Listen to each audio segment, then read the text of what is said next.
The blaze may not be under control for some time. We have Alan Cox now standing by live at the scene. Alan?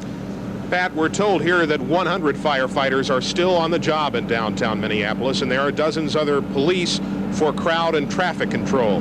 It is one of the largest firefighting efforts in the history of Minneapolis for one of the city's biggest fires. It was and is one of the prime pieces of Minnesota real estate. Part of it was coming down anyway, the old Donaldson's building. But firefighters quickly realized it would go well beyond that. Demolition wreckage served as a giant pile of kindling. First on the scene, a crew from Station House 1, interrupted in their Thanksgiving dinner. Their off-duty brethren had been doing the same.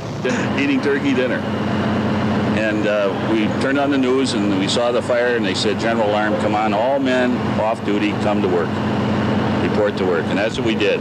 Is this unusual for you on a holiday? No, we seem to have big fires on holidays. They left to staff other fire stations. St. Paul and suburban departments helped out. More Minneapolis fire crews sped downtown. They pumped a wall of water on neighboring buildings. Flames couldn't breach the IDS tower, but heat could. It popped windows. Guests of the tower's Marquette Hotel were evacuated from their rooms. But the thousands of gallons of water were not enough to save the headquarters of Northwestern National Bank.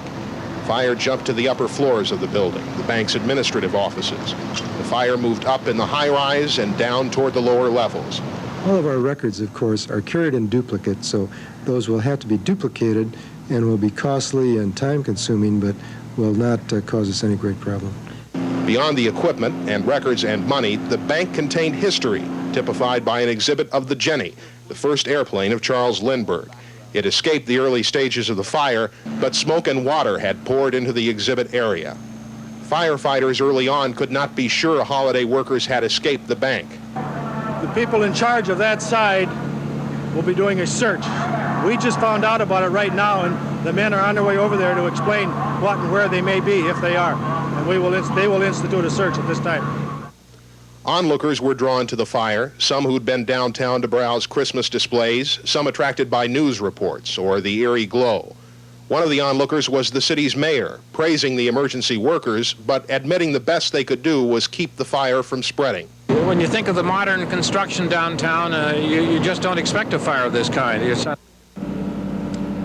The word that we have right now is not hard word on what the cause of the fire may have been. We do know that earlier this evening, authorities were looking for a man and a woman reportedly seen near the fire shortly after it began.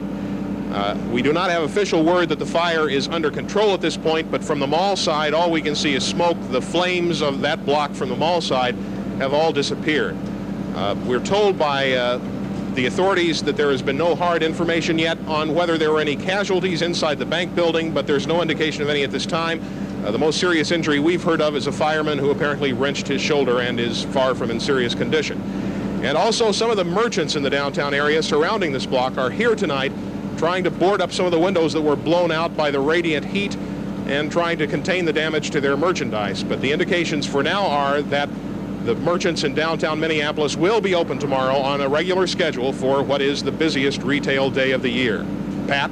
All right, Alan, thank you very much. Well, as he just mentioned, a bulletin was issued earlier regarding 2 possible arson suspects. 2 people, as Alan said, were reportedly seen near the old Donaldson's building around the time the fire began, a man and a woman.